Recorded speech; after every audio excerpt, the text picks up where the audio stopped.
This is eCoffee with Experts, where marketers and founders share what's actually working in SEO, AI, and digital growth. Grab your coffee and fuel your mind as we chat with top minds about their wins, struggles, and lessons you won't find in a blog post. Brought to you by Digital Web Solutions, we bring real talk to help you grow your business, one episode at a time. Let's get started. Juls Scores, welcome to eCoffee with Experts. Good to have you. Yes, thank you for having me, Austin. Very excited. At Nemedia, tell me what you do as Director of Marketing and Operations. What do you spend your time thinking about these days? Yeah, I mean, a lot of it is AI and AI, related, especially when it comes to the operations side of things, just figuring out the best way to automate it, keeping up to date on just different tech stacks and tools that are coming out. On more of the marketing side is, of course, thinking about how AI is changing things like SEO and, paid media and all that kind of stuff, and just making sure that we're, as a team, investigating all the different options that we have and keeping up to date with any new tools that are coming out to help us. Yeah, especially internal operations. There's people that I follow on, let's say, X or LinkedIn that are giving workflows and they're giving hacks about how to create good results for their clients, which is obviously valid. That's why we're in business. We want to create good results. But then I see it's much less people who are talking about internal operations and how they're automating those. I'm curious, when you're looking to implement a new process, where does that start? What's the diagnosis phase internally? Like, how do you identify a bottleneck? Yeah, I mean, usually it's pretty obvious. Yeah. I can definitely see when a task is taking a little bit longer.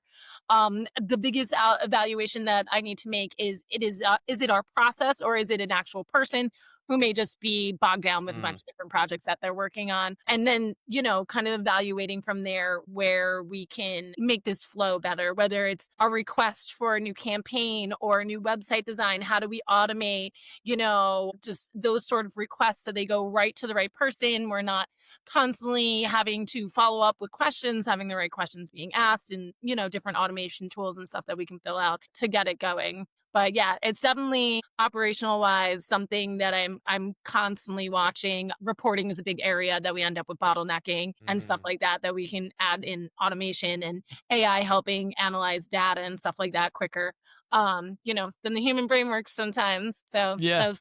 Tell me more about reporting. What I find from smaller agencies to the larger ones who stay in business is obviously they have systems around everything and they're very good at numbers. So tell me a little bit about how you guys are automating your, reporting process. Yeah, I mean, we pretty much we built out some AI agents to that we've added in, key things that we're looking for and what we need to analyze depending on the different business industries that we were working with. So, and then we kind of just run the data that we have through there, whether, we're getting it out of, straight from platforms like Google Ads, or if we have them already set up in our, different dashboards that we have in Liquor Studio or Tableau, and just having the AI agents go in and analyze all the different, KPIs and stuff like that based on those business practices, figuring out maybe what optimizations and A/B tests that we have. We set that up so that when we go to handle reporting with clients, our team is able to focus more on strategy. Strategy is the big area where you still need that human element on the strategy and the creative and the thinking outside of the box. And that's an area that AI is lacking. So if we can get it to do all the data analysis, data like analyzing and all of that kind of stuff, it gives us time to look at the strategy and then compare it to what is the data saying. Does that make sense with the strategy that we're thinking, and what kind of optimizations can we make? Speaking of bottlenecks and, numbers and reporting is something that as you get along, this is something that the client wants to see cleanly displayed. You mentioned Looker Studio, we have GA4, but bringing a client on is notoriously a headache for a lot of agencies. Like, the onboarding process can sometimes take 3 weeks or up to a month. It depends on how quickly the client, responds to messages. Tell me a little bit about your client onboarding process and what do you feel really proud about? Yeah, I mean, onboarding's always a headache. We always like to say, oh, it'll take 1 to 2 weeks, and it always takes longer. The biggest thing is communication. And it's communicating to the client exactly what we need, access to GA4, GTM, their Google Ads, their Meta, business suite, explaining to them what Meta business suite means. Mm. LinkedIn campaigns, all the kind of stuff, any websites that we need, Google Console. So explaining that to them and how to do it, and then just getting that communication back. We deal with a lot of small businesses that they're busy running their business. So that a lot of times can cause an issue. The biggest thing that we've found that our clients seem to like is we just find an hour of time. We hop on a call and we go through step by step all the things that we need access to.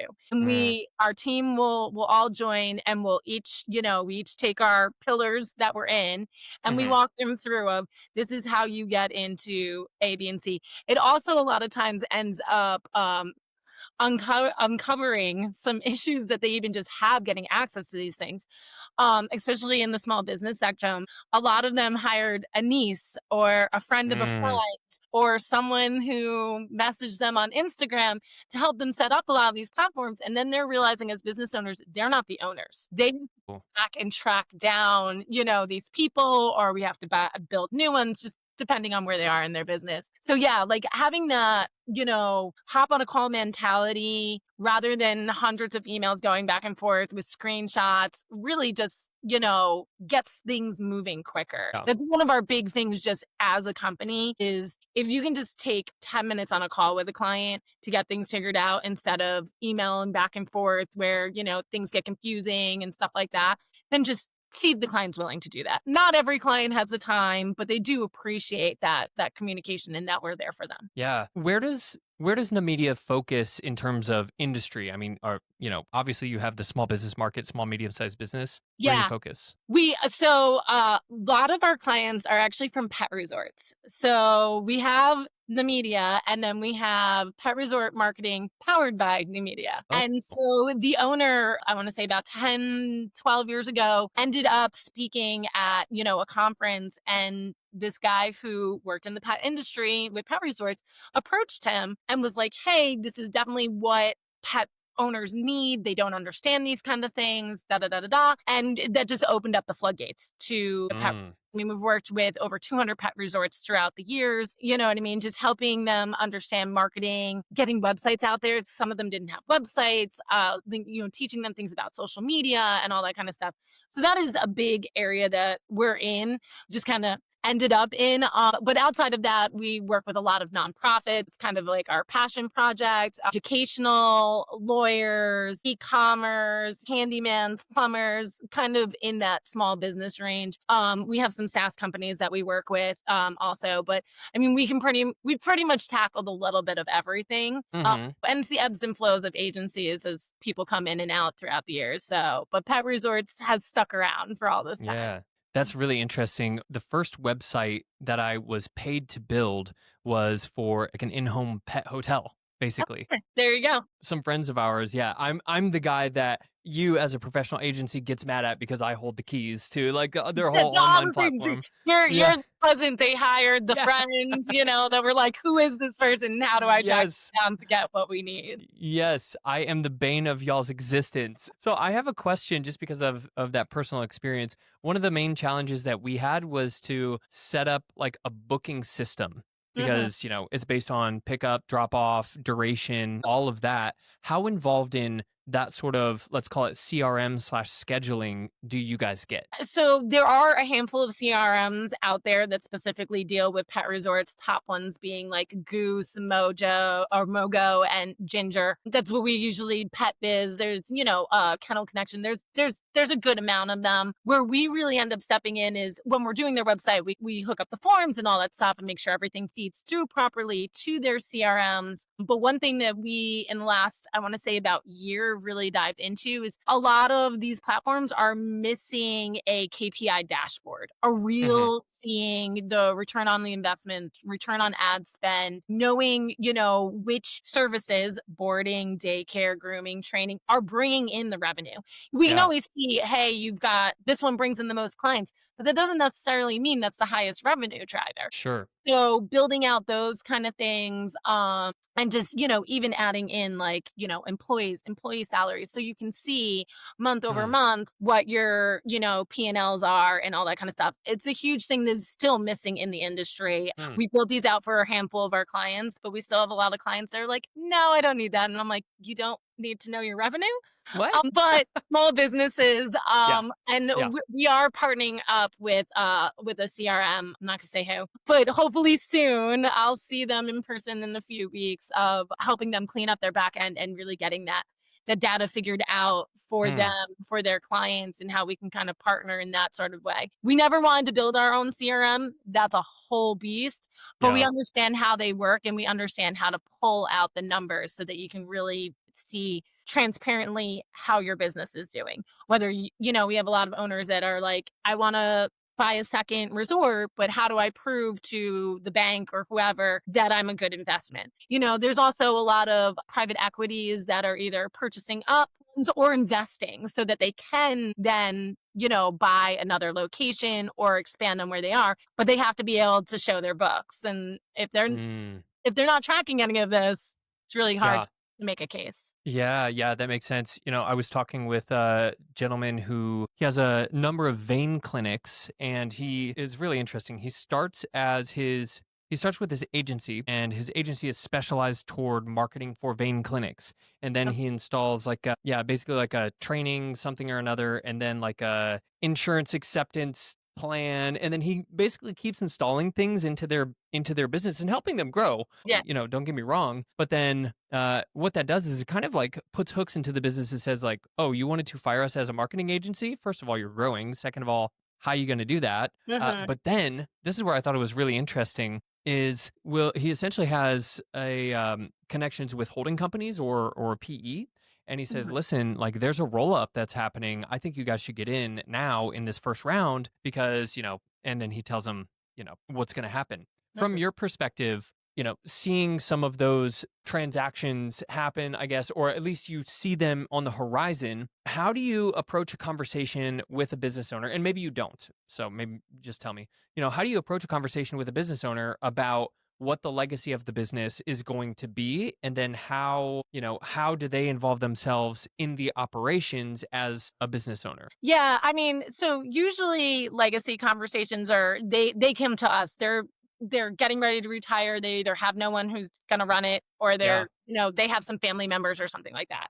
Hmm. So we'll even get phone calls sometimes. They're like, "Hey, we're selling our business next week." Oh, okay. You know what I mean? So we're not always in those conversations. Hmm. We have worked with companies that actually facilitate the buying and selling Mm, of different pet resorts and stuff like that. So that will be brought into that side of the business because that's, a business that we work with, but not really too much on the resort side. But on the operations level, I mean, a lot of these people are literally in the weeds every day yeah. as business owners. Yep.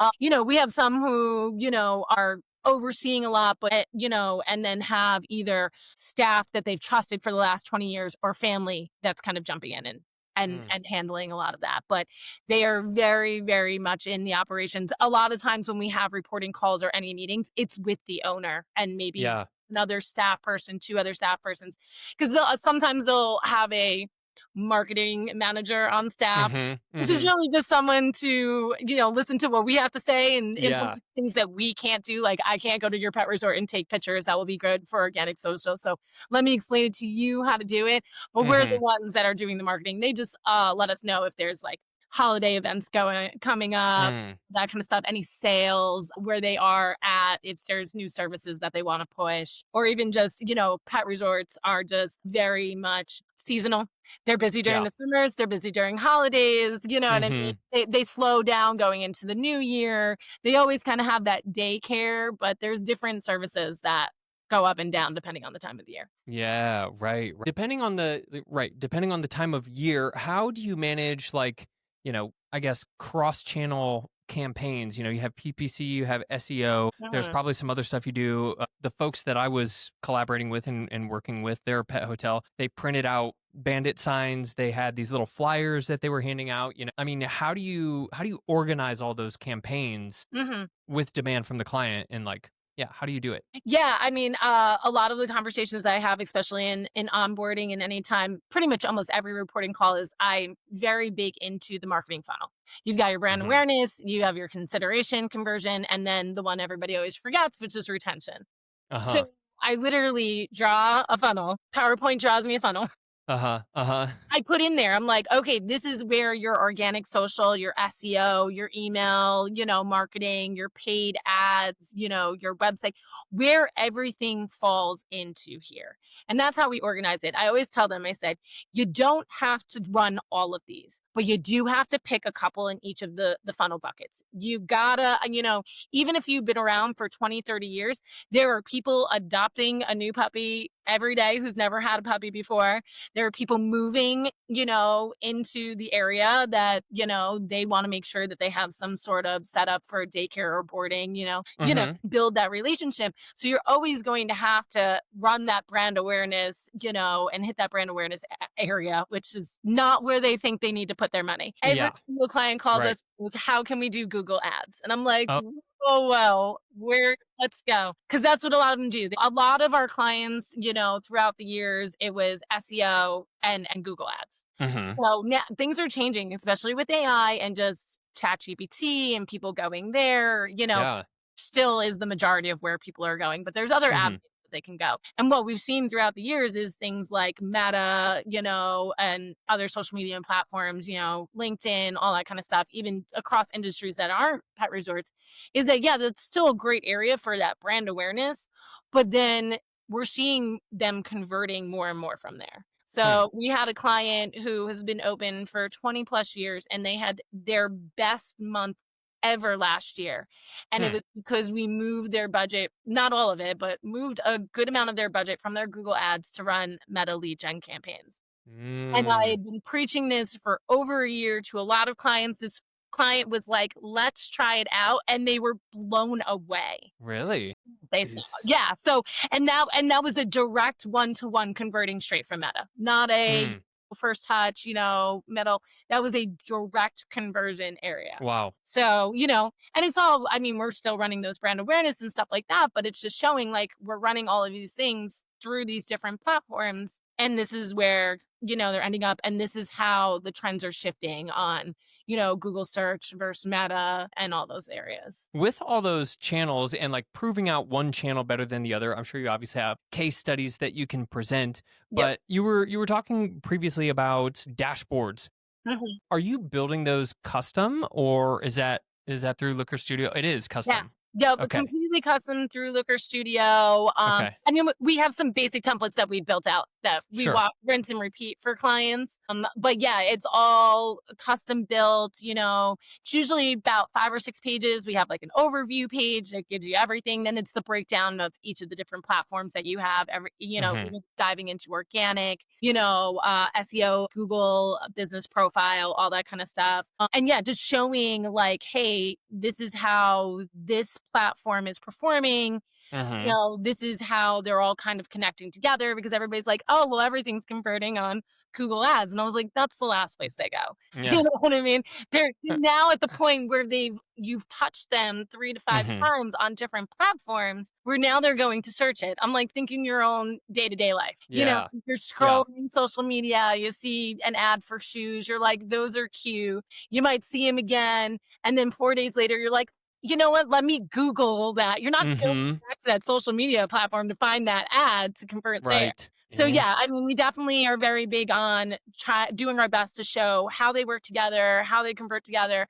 A lot of case studies, but even just testing. If we have clients who are iffy on doing, brand awareness, we literally show them, hey, let us just run some ads 3 weeks, see how it goes. And I'm like, your impressions went up. Your Google searches also went up, and that's where they're converting. How did impressions go up? Well, because they finally know who you are and what your brand is, and now they're searching for you. Yeah, man. there's the execution, but there's also the education. So, it's like this virtuous cycle, I suppose, getting the client to trust you more by educating and then, Yeah. testing. I'm curious, particularly with AI overviews and LLMs, are Yeah. you running any sort of tests? Like, how are you, what are you guys trying as an agency to get your clients more visibility in AI? Yeah. Well, what we've seen over the past year is in the GA4, we're now seeing conversions or touches come in that are labeled as, LLMs or AI, and Yeah. different ways that they tag them. But one of the biggest things is traditional SEO doesn't work anymore. Not with AI. You know what I Mm-hmm. mean? There's definitely a whole area where you have to bring in, you've got your EAT, which is, authority, experience, like all stuff, and Yeah. Yeah. making sure that your website and how you put things on your website, to be honest, AI is kind of lazy. They're going to Yeah. scrape, they're going to go to the websites that's easy for them to scrape the information. So if you set it up in an easy readable format that Mm-hmm. AI recognizes, they're more likely to go to your website and Mm. pull and recommend you in, like, if you chat GPT'd best, pet resort near me, or, Yeah. in Austin, Texas, or wherever you're located. So we're definitely doing a lot of tests with that. We've also have ran some hidden web pages on Hmm. the back of websites that literally are AI focused on, Hmm. hey, you only have to go to this one landing page. You don't have to go through the 25 pages on this website. Here is the one Interesting. landing page that has some key things in it. Yeah. Not gonna tell you what it is. Yeah. Some Yeah. key Yeah. things in it that will automatically, when AI is scraping different websites, will go right there and be like, hey, here's the easy information for us to just pick up. So Mm. yeah, that's a big thing that we're doing. We're also doing kind of like AI SEO audits. Like I said, traditional SEO doesn't really work anymore. But when you add in like AEO, or GEO or whatever EO they want to add it to, Uh-huh. Uh-huh.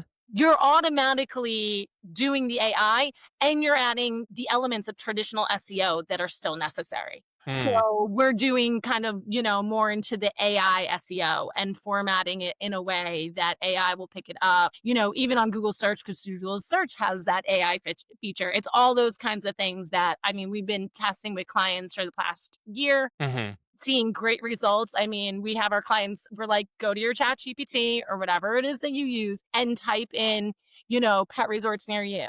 Are you number 1, 2, 3? Most of the time they are, because we're making sure that we're making those changes. That's really interesting. I'm just coming off of the back of 2 conferences, both in San Diego. There was Ahrefs Evolve, Mhm. and then there was Brighton SEO, San Diego. And it was interesting to hear what the presenters were talking about. They're like, I hate to say it, but at a certain point, Google basically put a foot down on a lot of black hat methodologies for SEO. Mhm. And now it almost seems like the AI is not quite there yet. They're not quite to that, stage that Google put their foot down. So like black hat methodologies, not condoning these, of course, but like that is working. I'm not even going to mention some of the strategies, but I am curious when you say like you mentioned like a hidden website. I think I know what you mean, but is that like a no index where it's Yeah, basically it's just a no index. It's not anywhere on yeah, their header or anything like that. So it's just a yeah, landing page that is in their back end that we can put the information that we know AI is looking for. yeah, And we've developed this by scraping things like Google reviews, Yelp reviews, finding out what mm-hmm, parents are asking and all that kind of stuff, and making sure we're including that information, mm-hmm. in their FAQs, but also in this back end that AI would be like, oh, okay, here's what I have flagged as the important things that pet parents are looking for. Yes, So, easy to find on this website, yeah. and now I'm going to recommend you. Yeah, yeah. Now, from that page, that's, maybe no index, do you have like an internal linking that goes out to like the actual, other pages of the website? Because I would imagine if somebody is getting their question answered on ChatGPT and then they click on that, they'll be able to find the website, right? But not if they search for it on Google, based on that site that looks like it's a part of, the normal website. Do you have like strong internal linking strategy that then takes them to, Yeah, well, pretty much that page is mostly made for just AI. okay. And then so from there, they're now gonna, just send you to the homepage, the basic Oh, okay. now. Unless, I mean, and I've seen ChatGPT and hallucinate and send you to some crazy things. But if you're looking for daycare, I'm Hmm. hoping that it will send you to the daycare page, or at least Yeah, yeah. versus a page that wouldn't make sense. Right, right. Yeah, makes a lot of sense. And it's just that back to the basics is what it seems like. The good, at least for SEO, because that's where we focus a lot. A lot of this podcast audience are SEOs. Just having strong foundations, understanding where your title tags are and getting your formatting correctly. Have strong internal linking strategies. Building strong enough backlinks. It's not always about quantity; it's about quality, Yeah. of course. Right, getting deep into the relevance and all of the basic stuff like still works for AI as well Mhm. is what we've been seeing too, as well as brand mentions. It doesn't always come down to having backlinks that are do follows. Like you said, AI is lazy. Maybe it doesn't want to follow where the link goes. It just reads it, right? I know you're not doing a whole lot of PR or like digital PR, right? But tell me a little bit more about like, are you approaching brand mentions or is there anything, on the link building side, like how are you approaching SEO in that way? Yeah, I mean, I guess the biggest thing is that it's the experience and the, our theta, our, wait, let's see if I can say it. No, it's not the authority. There we go. There's the Yeah, word. yeah, yeah. The authority that Experience. goes along with it. So, with a lot of our businesses, blogs is a big thing. Okay. And so we want to make sure that we have an author to it. So like when you're saying things like brands, ours are really more on a personal individual level, is Hmm. adding in that author, adding in the business, Hmm. name, everything like that. Sometimes a LinkedIn is just proving that this information is quality, comes from humans, it's Mm. original. There's always AI assistant, but it needs to be a human, human content. So that's kind of the areas that we end up building, is just and making sure that we're, the experts in that industry and promote those experts in that industry. Mhm, mhm. Yeah, because Google doesn't say that we will penalize AI generated content. What it says is we will prioritize unique content, right? So that's where the human, experience, expertise, authority, and trust factors come in. So Mhm. as we round out our time here, Jules, what is, looking in the next 12 months, what's something that you are leaning into and you're bullish on in terms of marketing or AI or operations or tech stack? Like, what are you just really excited about over the next 12 months? Yeah, it is some of the things that we're developing right now, with the help of AI, is like industry reports and stuff like that. So, and this goes across all different industries, from someone who's looking to maybe buy a business or jump into a certain business, to those who just want to understand their audience. We're pulling in reports that are kind of like zip code presence of where we can tell you, like, I'll use pet resorts as an example. We're able to Mhm. pull some census information, this and that. I can tell you how many households are in the area, what their demographics are, the likeliness of them having a pet in their house. Mm. You add that in with income base, you can say, here's my pet resort. Who would be my top clients and what's the areas that they could come from? Using Mm. that information, whether you're looking to buy a business, get into an industry, you know what I mean, or already own, you can really tailor a lot of your marketing efforts where you wouldn't know specifically. You'd have to run like a report that shows you all your clients and you go, okay, well, here's the ones that spent the most money, and, here's the top 3 zip codes. Now we can Yeah. actually see that it's not only your clients, but probably their neighbors who know nothing Mm. about you, that we can really target. So that's something that we're very Mm. excited and we're building out, right now with all of that. And then, we have a wonderful kind of group of people who are constantly building out these kind of AI, audits that we can do on websites, on different ways we should be handling the websites, handling content, and even just how we should be, using AI and keywords and all that kind of stuff in social media, whether it's organic or paid. I've been hearing for years that hashtags aren't a thing anymore. I'll believe it when I stop seeing hashtags, Yeah. but they are, there is a lot of SEO that's now going into organic and paid social media and that kind Yeah. of stuff. And leaning into, this is what the algorithms are picking up, which the algorithms are. Yeah. Yeah, kind of Exactly. really, really leaning to that. And just on other aspects, I mean, as the world keeps growing, our attention spans get shorter, and TikTok has blown up throughout the years. There was a whole talk of using TikTok as a search engine versus Google search and that kind of stuff, but really just leaning into video content across everything. Yeah. I'm sure you're on LinkedIn. I'm now seeing it all the time. I'm seeing the things that I saw on TikTok on LinkedIn. Yeah. I mean, it's bizarre. yeah, it is. It is a little bizarre. I grew up with the very traditional, this is only business. You never talk about anything. Now, a lot of my LinkedIn, I always put a picture of one of my dogs or something like that. Yeah. Of course. But just kind of leaning into those kinds of things with video content, I think is also a huge area that's going to blow up even more. Yeah, I completely agree. And video is underutilized for even heads of operations, directors of marketing and ops. Like, talking about your industry and expertise is not only going to help your career, but also if you're associating yourself with an entity, it can actually help your brand have more reach, My team is, my social media team is constantly hounding me to make videos. Yeah. You're great on camera. Do it. There you go. I mean, that's what they say all the time. Yeah. Same. I hear you. Juls Scores, where can we find more about you and about Nemedia online? Well, Nemedia, you could go to NEH and then media, MEDIA.com, all one word, to find more about, just our company in general. If you want to reach out to me, it's J Scores, which is SCORES at Nehmedia.com. You can always find me on LinkedIn. I spell my name very uniquely. It's JULS. It's really hard to find somebody else who spells it like that, especially with a last name named Scores. It's not very right. It's very easy to find you on LinkedIn. It's an amazing name, and also everyone can always find me. It's good and bad. It's perfect.